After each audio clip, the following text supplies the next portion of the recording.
It is a stormy evening across much of central and eastern Kentucky. I'm tracking the possibility of flash flooding just ahead. A lawsuit against a central Kentucky cemetery and its owner moves forward. A safe haven for horses is celebrating a new partnership with a national organization.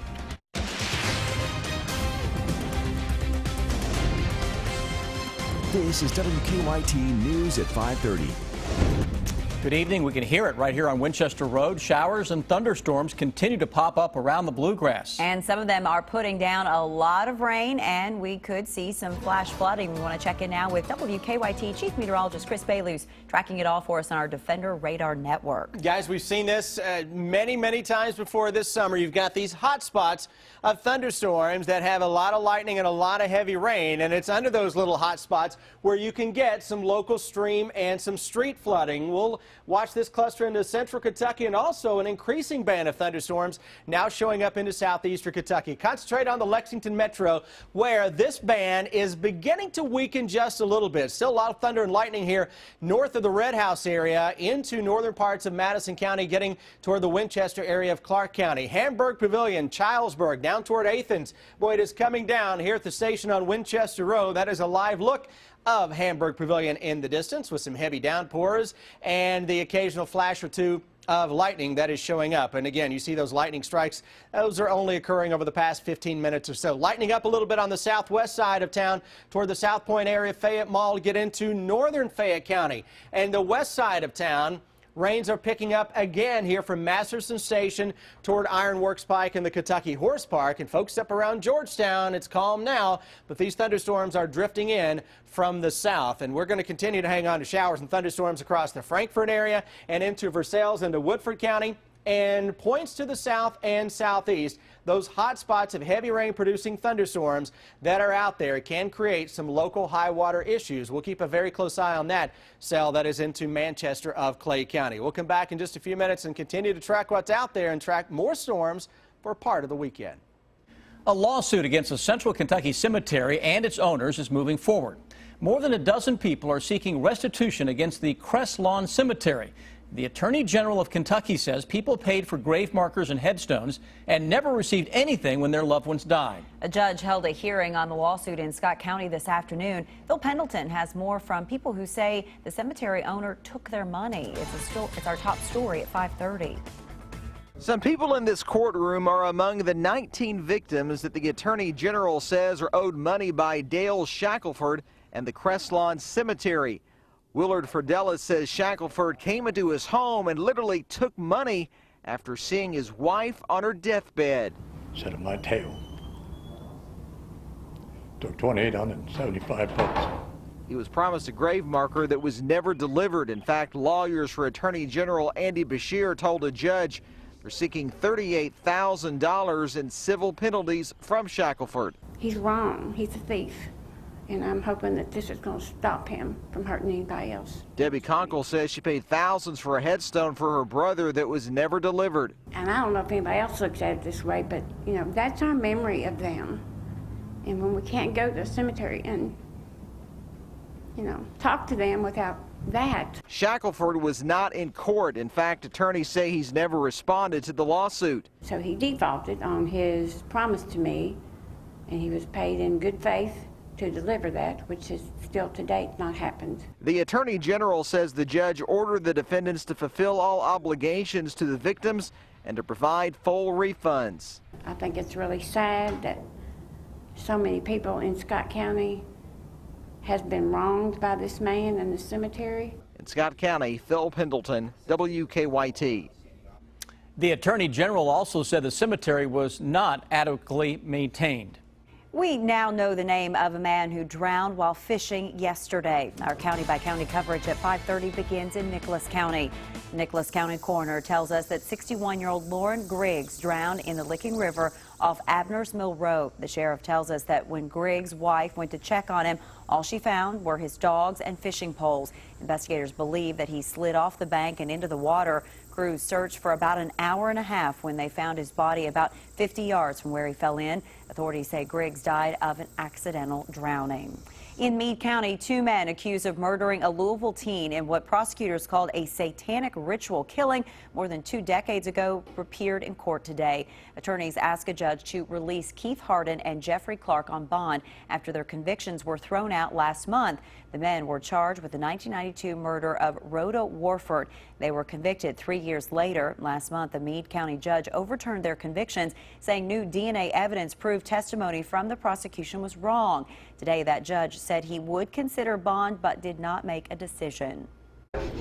Because that's the first time I've seen him smile in a while. And he finally had hope that he was going to get out and get to come home to me and my sister. But I don't know if he's going to have that anymore. An attorney from the Innocence Project says he expects the judge to make a decision about bond in about 10 days. The prosecution says they intend to push for a retrial. In Lincoln County, a woman injured in a dog attack last year has now filed a lawsuit. 7 dogs owned by Chris Pope escaped a kennel and attacked Loretta Stevens in Lincoln County last summer. The Interior Journal reports, in addition to Pope, Stevens has sued county officials in Lincoln and Boyle counties and the owners of the property where the dogs were being housed. The dogs were euthanized after the attack. Pope was charged in the case, but those charges were later dismissed because he's already serving time for crimes in 2 other counties. The Lexington Police Department is looking for some feedback from the public. The department is currently in the middle of a reaccreditation. People can call a hotline number Sunday between 4 and 6, or they can come to a meeting at City Hall Monday at 6 o'clock. We have more information on the accreditation process and the phone number you can call with your comments on our website on WKYT.com. The Kentucky Equine Humane Center in Jessamine County was created as a safe haven for horses in rehab to be retrained on their way to finding a new home. Our Andrea Walker takes us inside the facility where they're celebrating a new partnership with a national organization. It's a story that's new at 5:30. Good boy, good boy.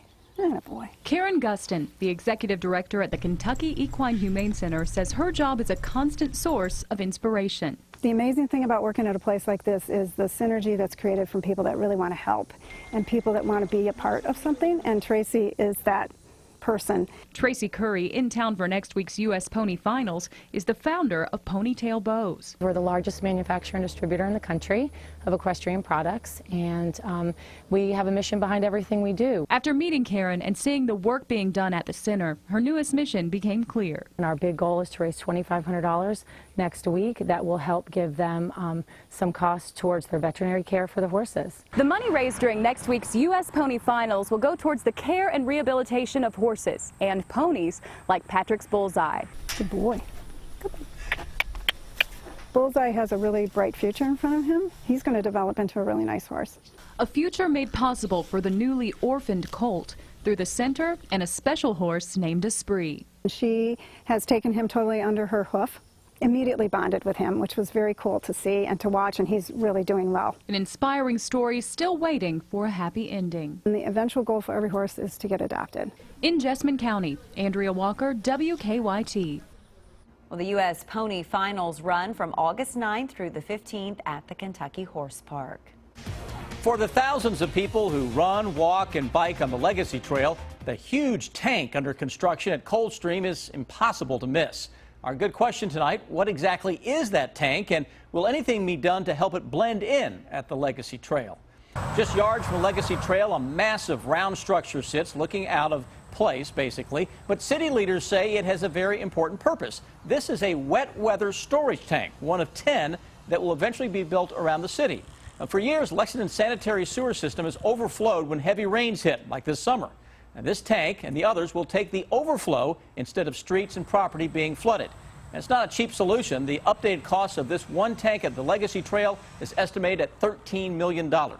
Angela Poe with the city tells me they plan to add an earthen berm and a high scrim wall to hide some of the tank, plus build restrooms and shaded seating around the tank, bike racks, and water fountains. It's one of 3 tanks under construction. 7 more are planned. To submit a good question, we'd love to have them. Send an email to goodquestion@WKYT.com. Traffic is moving again after a strange wreck on the interstate this morning. We'll have more in about 6 minutes here on WKYT. I'm Bill Bryant. A new poll being circulated by A Mercer County couple says someone tried to take advantage of their tragedy by using their late son's picture to set up a fake fundraising page online. Keep up with the latest news on WKYT.com. Join the conversation on Twitter and become a part of the WKYT Facebook family.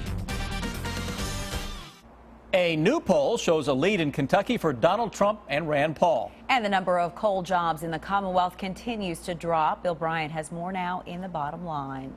Good evening. As the politically active get ready to head to the Fancy Farm picnic in western Kentucky this weekend, a poll done by Harper Polling for Run Switch Public Relations shows incumbent Republican Rand Paul with a 12-point lead over Democrat Jim Gray in the U.S. Senate race. Now, there have not been many polls out in the Senate race, and Scott Jennings, who runs the PR firm, has long Republican ties. He aggressively circulated the results today. The numbers show Paul getting support of 50% of voters and Gray the choice of 38%. Gray has a slight lead among women, but Paul has a strong advantage among men. In the presidential race in Kentucky, the poll shows Donald Trump with a 13-point advantage over Hillary Clinton. UK board member Skip Berry's company has bid on several construction projects on campus over the years, and it has been awarded one, a $542,000 contract.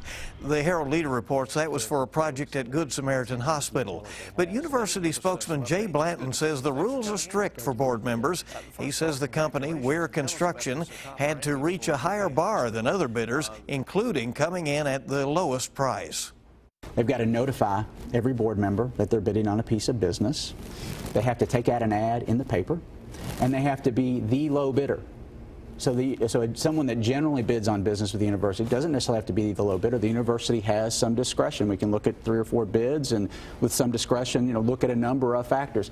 So a board member has to be the low bidder. Blanton also talks about the start of the new school year and UK hospitals' top ranking in the state by U.S. News. It's on Kentucky Newsmakers Sunday morning at 6 on WKYT and Sunday at 10 a.m. on the CW Lexington. The number of coal jobs in Kentucky continues to drop. A state report out today says there was an almost 7% drop from April to June of this year. It's believed that Kentucky now has the fewest number of people employed in coal mining since the 1890s. In Washington, Senate Democrats called for ending the summer recess for Congress so members could return to the Capitol and vote on a bill to deal with the growing concerns about Zika. More on that later from CBS News. Bill Bryant, WKYT. A crash involving more than 100 calves slowed down traffic on a Kentucky interstate this morning. Take a look. A truck hauling 116 calves overturned on Interstate 71 near Campbellsburg. Fencing was set up to contain the cattle while another truck was brought in. Police had to put a detour in place while the calves were rounded up. Luckily, no injuries were reported. Now, your hour-by-hour forecast with Chief Meteorologist Chris Bailey. Showers and thunderstorms putting down a ton of rain out there across central and eastern Kentucky, similar to what we've had all week long, really for the past couple of weeks. You get these hot spots of lightning and torrential rain that can lead to some local high water. Let's get into a busy Defender radar network. Everything going around this small but potent area of low pressure, and we're really watching a thunderstorm into Clay County right now. That has a ton of lightning. It's ramping up. It's heading into Owsley County, where you had heavy rain yesterday. Owsley County, Lexington Metro, some parts of town now picking up greater than an inch of rain. My rain gauge near Andover is officially showing a little over an inch of rain as of now. Where we're getting in to Clark County, picking up heavy rain across most of the downtown Winchester area and points west along Lexington Road, that then into Fayette County we call it Winchester Road. Dealing with some locally heavy downpours on the east side of town near Hamburg Pavilion, where the skies continue to open up just a little bit. Into downtown, it is raining. North side of town, it is raining near Spindletop, Kentucky Horse Park. And folks here into Georgetown, you've been watching a lot of the rain off to your south. It is knocking on your door, and it is blowing on into town. Heavy rain under the north side of Franklin County now around Peaks Mill, downtown Frankfort, lightening up just a little bit. Let's go southbound on 75, Richmond to Berea. Heavy downpours. Watch for some ponding of water on 75 there. Heaviest rain continues to be right on the Jackson and Rockcastle County line, and parts of Jackson County yesterday picked up around an inch of rain, so watch that area northwest of McKee. Here's the area to focus on over the next 30 to 45 minutes. Boonville, Owsley County, into the northern part of Clay County, maybe northwestern side of Perry County around the Buckhorn area.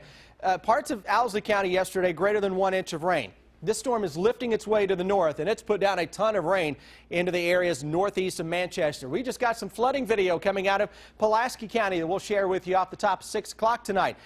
Some additional showers and thunderstorms are beginning to press on into some of those areas. Monticello into Wayne County getting in on the action. And again, those storms into eastern Kentucky are coming at you from the south and the southwest, going around that little area of low pressure that is right on top of western Kentucky. Something else we're watching for later this over the course of the next 48 hours will be a cold front. Still well off to our northwest, but by the time we get into tomorrow night and Saturday, that front is on top of central and eastern Kentucky. What does that mean for our weekend? All right, some scattered storms around on Friday. It's a steamy day. Not going to rain all the time. You will get in on several dry hours tomorrow afternoon. Rounds of storms then kick in Friday evening, lasting into Saturday. Watch for some heavy rains, maybe a strong storm on Saturday. But it gets us into a much better Sunday with mainly dry weather and much better air, as this front on Saturday is right on top of the area, but then it is dropping through here as pleasant temperatures come in behind that as we go into the day on Sunday. We've earned that Sunday. Fingers crossed it is dry. I think southern Kentucky still has a small chance for a shower, but Saturday we may have some local high water issues to deal with again.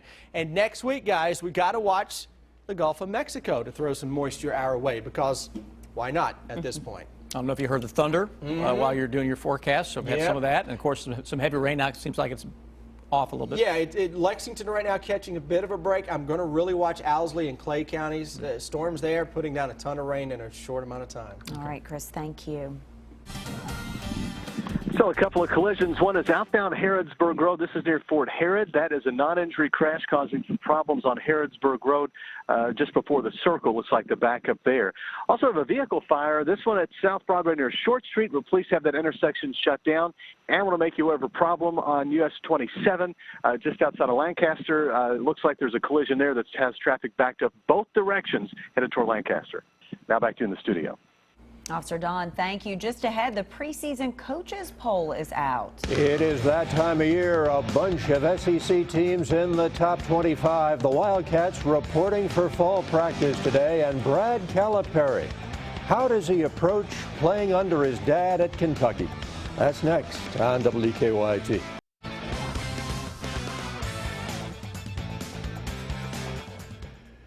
UK's annual media day is tomorrow. Fan day is Saturday, so that means today the players were checking in for fall practice. Players began arriving on campus this morning. This afternoon, some of the Wildcats were having their eyes scanned, part of the technology improvements at the new training facility, a retina security feature in the Kentucky locker room. All eyes will be on Drew Barker come this fall. The sophomore from Connor High School is the guy who will direct the new offense.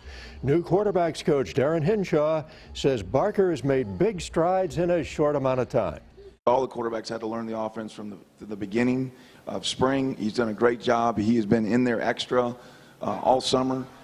He's ready to go. He's anxious. He wants to go out there and prove to everybody that he's the quarterback that will lead this team. All right, the preseason coaches poll is out, and Alabama is #1 in the nation with 55 first-place votes. Clemson is second, 7 votes for first place. Oklahoma is #3, followed by Florida State, Ohio State, LSU, Stanford, Michigan State. Michigan is in there, and the Tennessee Vols checking in at #10. Michigan State is ranked #11. And Ole Miss, Houston, TCU, and Iowa, Georgia, Southern Cal, Washington, Oklahoma State, and North Carolina complete the top 20. The Louisville Cardinals are in the preseason poll at #23, and Florida at 25. 6 SEC teams are ranked in the preseason. Brad Calipari is coming on the UK roster this season. He is part of the Big Blue Nation, and of course he'll be coached by his dad. Brad went to prep school last season in Massachusetts and worked on his game there. Being Cal's son, you might think he'll carry a little extra weight on his back, but the younger Calipari says he's just concerned developing his game every day. I'm 100% confident in myself that I can do but everyone else is telling me that I can't.